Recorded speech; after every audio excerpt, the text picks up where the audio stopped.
Hi everyone, Shell here bringing you a Shell Sugar Short.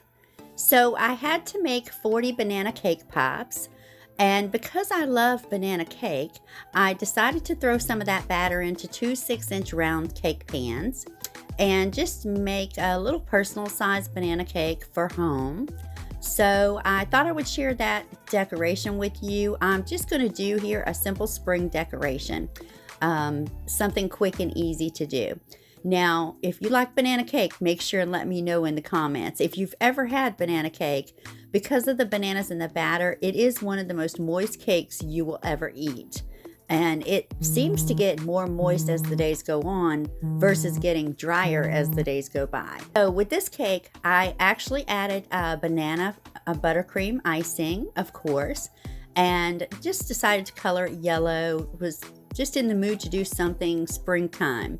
So I gave it a nice coat. I didn't worry about a crumb coat because, of course, it was going to be staying here. So I just gave it a nice generous coat of icing. And then took some of the icing to make a scalloped border. And I also piped a spiral design on top. This is a quick, easy design. It looks great. And like I said, very easy to do, but still looks elegant.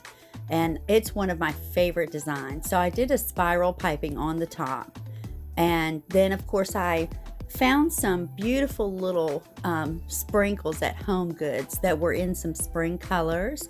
So I decided to sprinkle that on top of the cake just to add to that spring look that I was going for. So anyway, like I said, nice, simple design, easy to do and quick. If you need to decorate a cake in a hurry, this is a great design to do.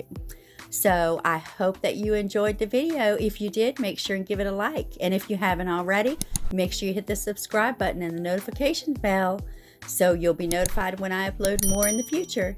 See you next time.